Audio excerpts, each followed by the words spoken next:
Welcome to our podcast, Born in Silicon Valley, where we interview startup founders exploring their journeys, their success, challenges, and lessons learned. We hope you'll be inspired in discovering what it takes to build a thriving startup. I'm your host, Jake here in Villarreal, and here with us today we have David McFarland, the founder and CEO of Coterie Insurance. David, welcome to the show. Thanks, Jake. So a little bit about David. He is not just the leader of the company, it's an insurtech company focused on bringing speed, simplicity, and service to the SMB insurance space. David is a fellow in the Casualty Actuarial Society and has an extensive background in creating and managing insurance programs. David, before we dive in here, give us a little perspective. Where are you calling in from? Yeah, I'm calling in from Cincinnati, Ohio. The Midwest, for some reason, it's a great breeding ground for insurance companies and insurance folks. I'm not sure if that is because insurance translates to farming or farming translates to insurance, but for some reason we pop out of the ground here. Very cool. Are you originally from there? No. Unfortunately, I probably shouldn't say unfortunately. I was born and raised in South Florida, so I'm trying to shed the Florida man moniker. But it's it's one that's sticky. I hear ya. Yeah, from a great place. And Cincinnati's got some good sports teams going on there for years, and excited to see what happens there with some of their teams. But thanks for joining here. I guess we're going to talk about you and your company. Before we talk about your company, give us a little background of yourself. Were you entrepreneurial from the perspective as a young kid, having paper routes, lemonade stands, selling things to your friends? Kind of give us a little bit background of yourself first. Yeah, I don't know. I think I didn't really think I was that much different than anybody else. I think I'm the product of or at least the progeny of a like playwright, opera singer, musician, and a businessman. So my dad's a businessman. My mom is like a true artist. And when they got together, I popped out. And I've always had this kind of balance between having some type of business acumen and quantitative approach, along with a desire to be very creative. And I think that's just happens to be very conducive to being an entrepreneur. My mom is pretty entrepreneurial. She always sees things in a fairly different way. Not the most logical way. She will admit that, but different enough to where it can inspire some type of change. I think my dad's healthy dose of quantitative analysis has really helped me have a little bit more of a business logic approach to things, which counterbalances the creativity. And as a kid, you could see that in a variety of things. I didn't start a business when I was 5 years old, but doing various things here and there to be creative and solve new problems has always been a key part of my life. What's kind of from a educational perspective, what did you study? What did you really master when you were going through college and getting degrees? From a pure passion standpoint, I really enjoyed history. And I was actually a history major for a while. I love learning about other people, civilizations, just various problems and how people have overcome them. However, uh, going back to kind of this balance between art and math, I then found mathematics when I was pretty late in my college career, and just the ability to solve problems and employ my quantitative abilities was just a delight. I couldn't get enough of it. It was like it was like playing with Legos. Like you just had like there was this structure, and you could build and you can create and you could solve problems. And I really enjoyed particularly pure mathematics, not just because pure mathematics was so much more creative than just like rote memorization of formulas and application. You really had to think outside the box to solve some of these problems. Formal logic, abstract algebra, those types of things were really interesting to me. So I got very heavy and majored in that. Well, we're going to talk about how that ties into your current company. I know you had experience at another startup that you were part of early stage, but this is really the first one you founded and have built. You've raised over 70 million, 75 million, something of that nature, 140 plus employees. So real business, real operation. Talk to us about sort of the inspiration behind what you built and what problem is it solving today? Yeah.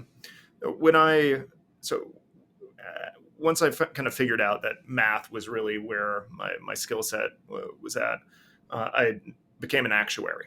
And if you don't know much about actuaries, actuaries basically quantify the transfer of risk. That's probably the most succinct way I can describe it. And so when you look at risk, right, like you're looking at your home, right? There's risk that like a hurricane comes through and just wipes it out. And so you buy home insurance, and what that does is it transfers the risk. It's not going to stop the hurricane, but it's at least going to transfer some of the financial risk associated with it, so that you can trade this like massive fall in your income, or your hit to your assets, by the insurance company paying you, right? They give you money in case something bad happens. So actuaries quantify what that risk transfer is, so how much you pay in premium. And I started off more so in the commercial space, with workers' comp. And I saw this massive underserved market, like 30 million small businesses who no one wanted to touch. And they had good loss ratios. I mean, like they were good businesses. They wanted to write them, but no one could touch them from an expense ratio standpoint. In other words, it was too costly to manage these PDFs and the small businesses that would come in. And so what would happen is the agent and broker didn't want to touch it, because every time they got on the call, that they're making only like $75, and they're spending hours of work to get these done. And then the insurance companies didn't want them because they're not making anything because the premium is so small. And so what we did was, over the years, I looked at this and I said, I think this is a problem that can be solved with data and technology. Most insurance companies treat the micro and small business space as one that just follows the same path as all the other businesses. And I was like, if we carve this out and really build out data and technology to particularly focus on this segment, we can really unlock something that's heavily neglected. 30 million small businesses, half of them aren't even getting the insurance they need or are completely uninsured.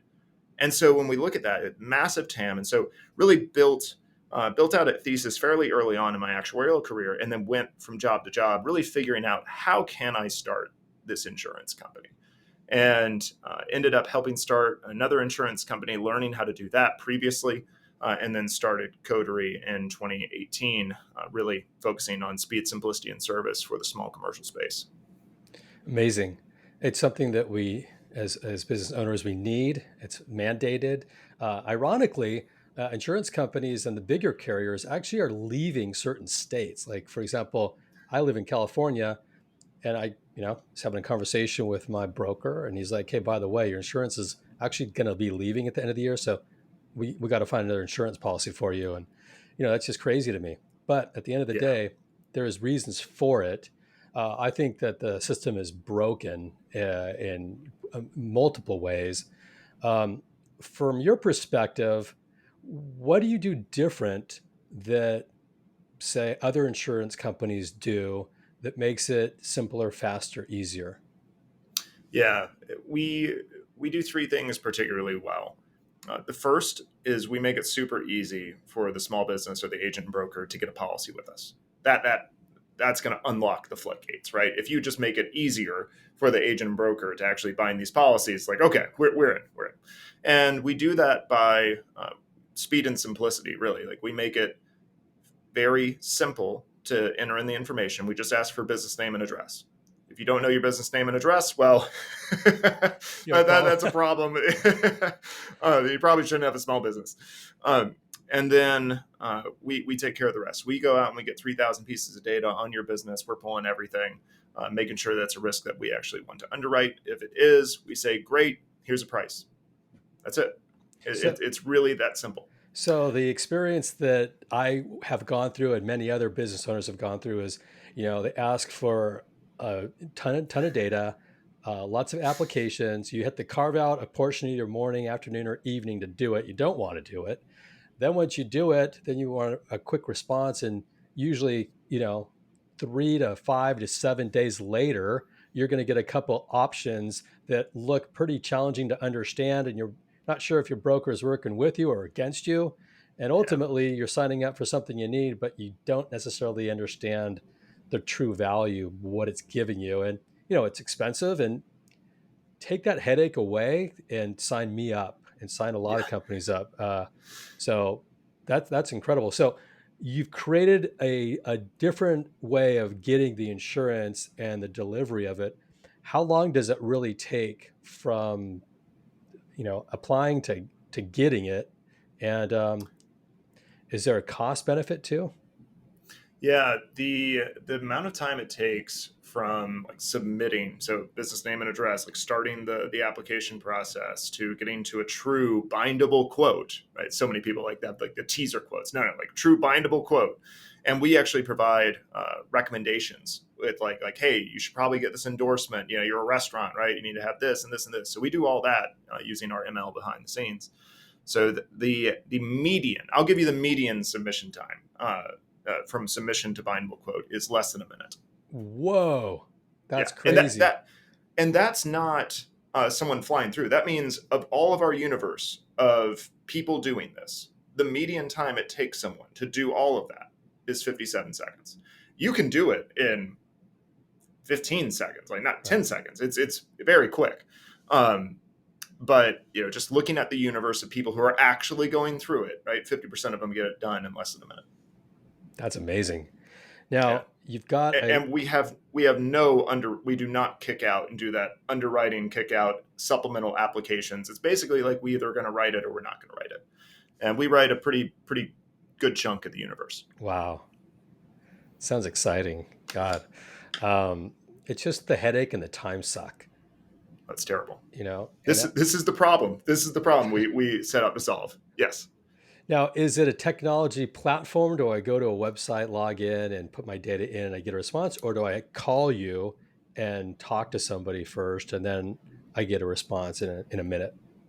You can really do it any way you want. You can call us and we can help you get a policy. You can go onto our website and go that way. We heavily recommend go to an agent that you trust. We work through a number of different agents and brokers.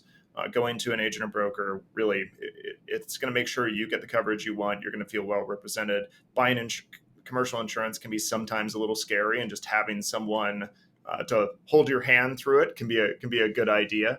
This is your nest egg. You care a lot about it, so it doesn't hurt. Um, and yeah, some people think like they're getting a worse deal or not if they go with an agent. They're not. It's the same price. Yeah, got it. That's cool. So, is the technology for the agent, brokers, as well as for the end user? Yeah, there's a few components to our technology. So one is the agents and brokers, as well as an end user, is using it to get the policy. But it's not just speed and simplicity; it's also service. So even after you've bound the policy, we help out our customers with very simple self-service interactions. Right? Let's say you need a certificate of insurance for some reason. We have a very simple process for doing that. Instead of having to call up and do all this stuff, we basically enable all of that submission to happen fairly instantaneously, where we're able to return these certificates of insurance quickly, updates to billing, payments, all of that. So there's a whole service side on the back end that's fueled by our technology as well. Makes sense. When you talk about, you know, 30 million small businesses, what's worked for you in terms of go to market? And there's a lot of companies out there on the insurance side. I mean, I get pinged every day and see ads every other minute about insurances and, what the coverage is and this and that. Ultimately, I want to build a trusting relationship because I want to know that someone's got my back if I'm gonna, you know, go down the tubes in whatever format that happens. Um, but how do you get your name out? What's worked for you from a marketing perspective? We have focused solely on partnership based distribution. That is working with agents, brokers, some non traditional as well, to help the small businesses out there get the insurance they need. We don't do any, like pay per click, that SEO type advertising. We we really want to make the lives of agents and brokers extremely easy. because that's going to help us reach the most small businesses. Like 93%, 94% of small businesses still work with an agent or broker to get the insurance they need. So in order for us to have the most impact, we think, hey, let's put it in the hands of agents and brokers to help the 94% of the small businesses that are out there. Now, we still enable small businesses to come to us if they want to, but we always encourage them to go to agents and brokers. I like that strategy. A channel strategy is always helpful. You look at a lot of the big companies, in fact, almost every big enterprise company that we've talked to has a channel strategy, and it's 20, 30, 40% sometimes of the business, Mhm. maybe 100% sometimes. Yeah. So it's a cost effective way of going about it. Um, you've got 140 people. What's the majority of the work being done with your employees today? It's probably more front lines. So our teams on operations stuff like taking calls from customers, helping agents and brokers, those types of team members probably make up not more than 50%, but the largest block of employees. Next would be technology. Now, technology is tough because you have product managers, you have data, you have software engineers. So all of those are, if you probably put all of those, technology would probably actually it is number one. So I'd say technology number one if you include data, product, engineering, design, all of that in one, and then you would have the people who are on the front lines talking to our customers and agents and partners. For all practical purposes, it's a technology company from what you're sharing, and obviously there's the data and the service behind it as well, and it's an insurance focused company. But what was your learning curve of building a really an engineering company for a lot of ways? It One of the things that we really strive to do is implement insurance and an understanding of insurance and everything that we're doing. Uh, I mean, this is at the heart of it. We built a really strong insurance entity that is fueled by technology, and a lot of times people want to build an insurance company that like has some technology, you know, somewhat helping it along a little bit. We marry those two, I think, exceptionally well, the insurance and the technology portion. My background is, from the insurance space. I'm a fellow in the Casualty Actuarial Society. That is about as nerdy insurance as you can get. And we have extremely strong insurance professionals throughout the organization. A lot of the people on our data team are actuaries who have actuarial backgrounds. We don't actually have anyone at the company with the title actuary, but we have people who have strong actuarial experience doing various jobs throughout the company. And that kind of insurance fueled technology has allowed us to do some really remarkable things and not fall prey to some of the problems that uh, are more common across startups in the insurance space. Gotcha. Well, you've got a good team in place. It sounds like you're executing well. Talk about performance. We talked briefly about this before the podcast about how you look at your teams, and if it can't be measured, it can't be improved.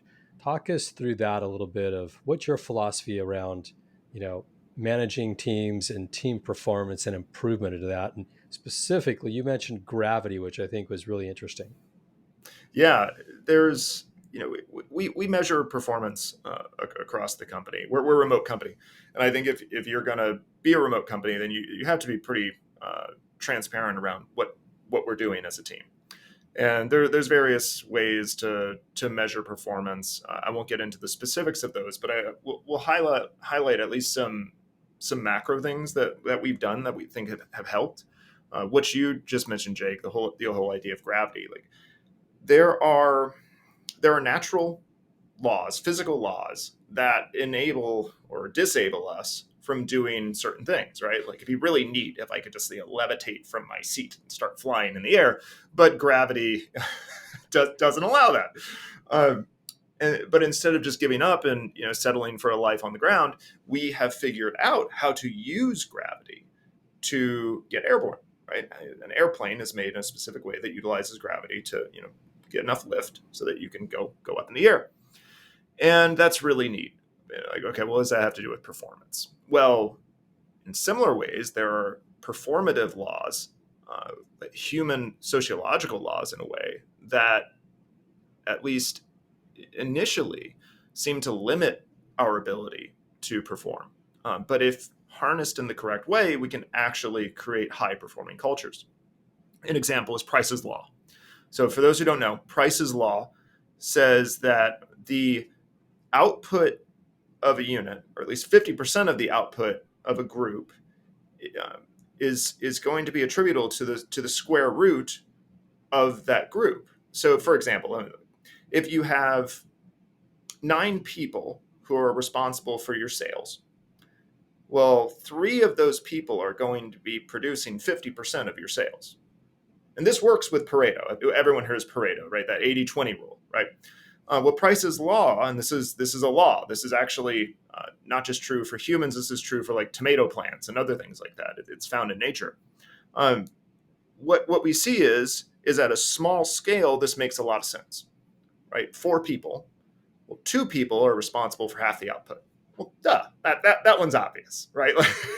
Yeah, so everyone's getting basically their 25% share. As we go to 9, it's 3 people, right? And you're like, oh well, that means 3 people are doing 50% of the work, and 6 people are doing the other 50%. The other 50% of the work. Well, let's go to a bigger number. Let's go to 100, right? So that means 10 people are doing 50% of the work, and 90 people are doing the other 50%. You're like, what are these 90 people doing? And you look at this and you say, we're hopeless. What are we going to do? We're going to be a 1,000-person company, and like a few people are going to be doing the job. And so, instead of getting demoralized and saying gravity's holding us down, we'll never be able to get the sky, we say, okay, how can we make this work for us?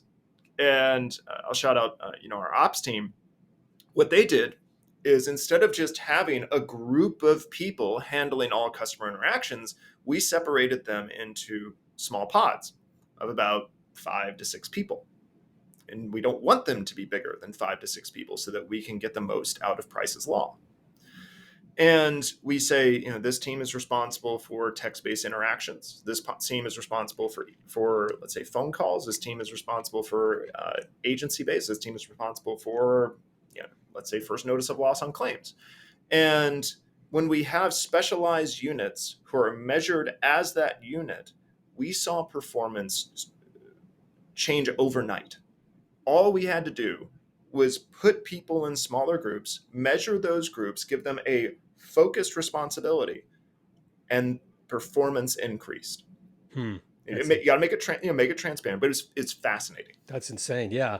There's a lot of different tools that have come out, and, AI is, coming into every sector of every business, it seems like. And I know there's a lot of better, different ways to track activity and people and performance, and but to visually see the improvements too is the other part of it. So it's one thing to actually carve out a different approach, but then how do you actually see that approach and measure it and understand if it's actually working? So to me, that sounds fascinating. And we are always excited to hear about ways that our guests can help others learn and try and strategize. So thanks for sharing that. As a company, we're just starting out, first month into 2024. What are you excited about? What are you seeing that is on the roadmap that, keeps you up at night, but also gets you up in the morning? We are continuing to build out more and more efficiencies for our agency base and our broker base. So basically, the agents and brokers who sell our policies, we love to make their lives easier and just provide more self-servicing things, more options, also more class appetite for them. So that means we'll write more businesses. We really want to aim to be just an extremely convenient space for them to go to get this off their desk. This is, no offense to small businesses, but these agents and brokers are not making much money writing your policies. And having a system, an ML infused system that's going to be, with business name and address, gives them, hey, these are the coverages that they need. Here's a good price. Get it done. in less than a minute, right? Like that helps them so much to make you, the small business owner, feel like, hey, this agent actually understands, and uh, make sure that you are well taken care of on the servicing side. And so we really try and just bring that level of efficiency and speed to the new business side, but also on that back end, that day 2, day 3 stuff, make it a delightful experience on the servicing side so everyone's taken care of. And we're just doing more and more of that this year. What's the long-term vision of the company? Where do you see this going? And do you have ideas of going public? Do you have ideas of acquiring companies, being acquired? You never know. It's we we've been saying this from the beginning. We are creating a great company, and the focus is not on a particular exit strategy. It's, I mean, granted, we have venture capitalist investors, all that kind of stuff, but we firmly believe that if we focus on doing the right things and bringing value to our customers, our policyholders, our agents, our brokers, then we'll create a valuable company. And the IPO, the acquisitions, whatever it is, will take care of itself. And thankfully, we have a group of investors who are aligned behind that, and they've been extremely supportive of what we've been focused on. That's really cool. Well, let's switch gears here. We're going to talk a little bit more about you. Just three simple questions. As you're building this company, continuing to innovate, what do you do to stay positive when there's up and downs of a roller coaster ride in a startup? There are ups and downs every day, as I'm sure you know. Something my dad said to me when I was a kid really helps, and it's more attributable to people, but then you can extend it to circumstances as well. Uh, I was a large kid. I'm a large person. I'm like 6'5", and when you're a tall kid and you're somewhat nice, uh, bigger kids really like to pick on you Oh, wow. because you're Okay. you're you're like 3 years younger, but you're the same size. So like Right. big guys will pick on you, and sometimes I wouldn't want to go outside and play because this kind of stuff. And my dad would say, "You're gonna let these guys control you? You're gonna let this stuff control you, and you're gonna be a prisoner in your own home." And at a young age, after hearing that, probably 100 times, I said, you know what, I really don't want other people to control me. I don't want. It's not a world you want to live in, right? You Right. don't want to just be in a prison your whole life. And the same can be said for circumstances. Right? If you're swayed by every little circumstance that happens or big circumstance that happens, it's like, what kind of life is that? Sometimes, yeah, I mean, bad things are going to happen, but ultimately, how you react to them, that's on you. Yeah. And so it's like, whatever the circumstance that's going on, you can take a breath, realize it's going to be okay. Right now, no one's shooting bullets at me. And today, sometimes that happens. But you take a breath, you realize, hey, we're going to get through this. And you can think much more clearly. When you stress out, when you freak out, when you get worried, your brain shuts down. No one's smart when they're being stressed out and fearful. Right? Right. As from Dune, right? Fear is the mind killer. Yeah. And you just got to breathe, let the fear pass, and keep going. Yeah. I love that. There's a state of mind too that you can actually change the state of mind, and wherever your focus is, you know, energy follows. So if Yeah, you're going to focus on the issue, you're going to make that issue bigger. But if you can change your mind, you actually can physically and mentally change your state, and all of a sudden things dissipate. And that's a practice. That's something that a lot of leaders that we've talked to do, and it helps them throughout their day, week, month, year. Um, that's it. from your perspective, what advice have you gotten from your investors, from other founders, from other leaders that you felt was priceless that you could share with the listeners that could be helpful? The the one that I use every day is make decisions that are first order negative, second order positive. And what there's tons of examples of this, right? Like exercising, right? You work out, right? It's painful. You have to wake up and go to the gym and lift heavy weights, and it's hard initially, but you benefit long term, right? Your body stays healthy, right? you can actually, do a squat when you're 65 years old. Saving for retirement, right? Like you put away a little bit of money that you can't spend right now, but you don't have to eat cat food when you're 80, right? Like there's benefits to Right. this. Uh, and there's a lot of benefits in business. Some people will say, I don't want to have that conversation with that employee. I don't want to. Yeah, it's easier to ignore. It's easier to ignore it. It absolutely is. But it's first order negative. I'm sorry, it's first order positive, but second order very negative. We all see what happens when we don't have that hard conversation. So do the hard thing first. Do the first order negative thing, and you will reap benefits long term. However, if you spend your life, you know, doing first order positive things, the easy thing first, well, then the second order, I promise, it's not going to be very nice. I've never heard anyone say, I'm really glad that I just like pushed off that conversation for a few years. It all really Mm. worked itself out. Yeah. It's funny you say that because we have a lot of founders say that, one of the advice and the old adage is, hire slow, fire fast. And that's something that we all Yeah. know is the right thing Yep. to do. And it's also the one thing that almost nobody does initially. You Yep. know, it's That's a right. it's a human experience. It's a personality. It's somebody that that the pain of letting them know is far more difficult than actually doing nothing. And Yes. so that sounds like that plays right into what you're talking about, which is God. Sometimes you need that little push behind you too, and someone to say, "Yeah, it's time for you to step up and take action. Otherwise, we're gonna have a Yeah. real problem." So really cool to hear That's that. right. Last one for you is, where do you go to get inspired, to think big, to create? I read. I love to read. I and I would say probably the most inspiring books are nonfiction.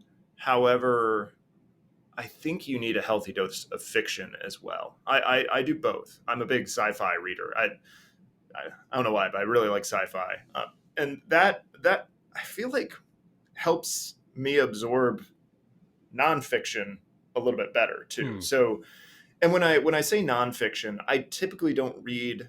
I have no issue with self-help books or anything like that, but I'm typically reading like Michael Lewis type stuff, or Chernow, like biographies.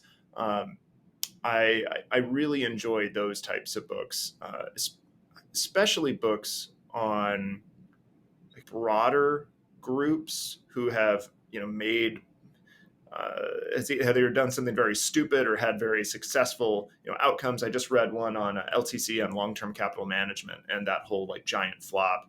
I think it was called "When Genius Failed."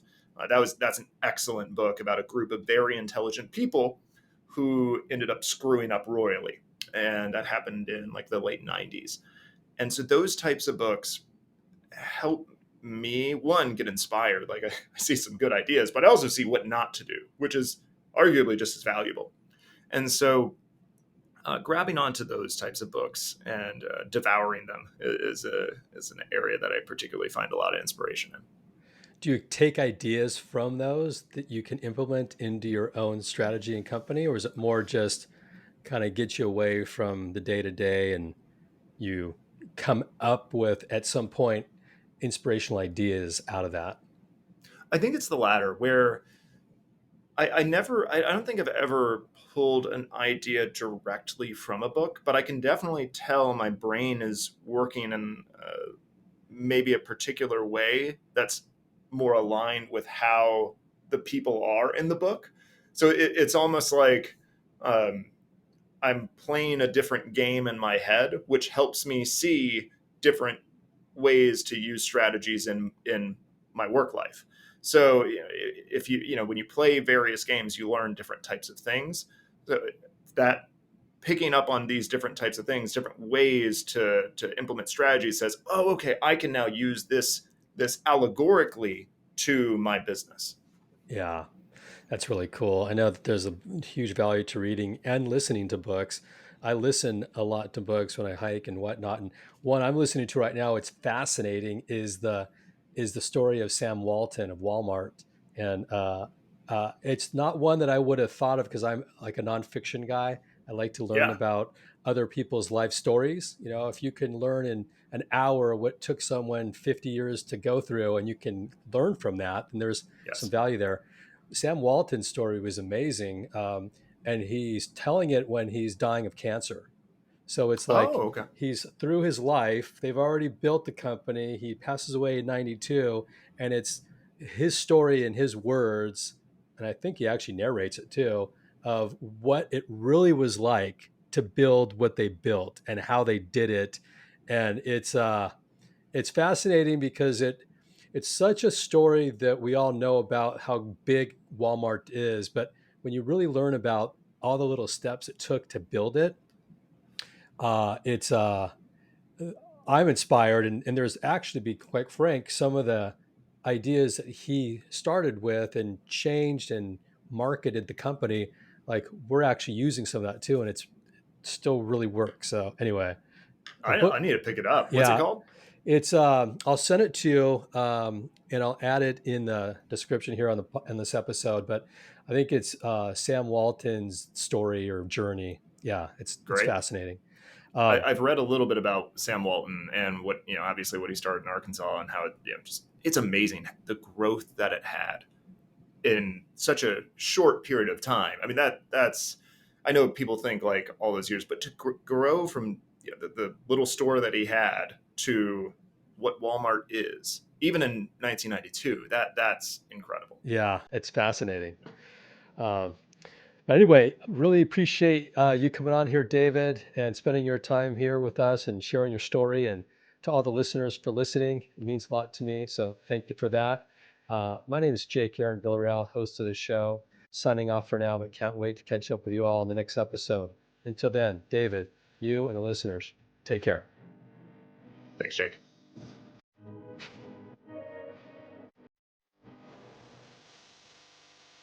Before we wrap up, I want to give a big shout out to all the entrepreneurs that have joined to make this podcast possible.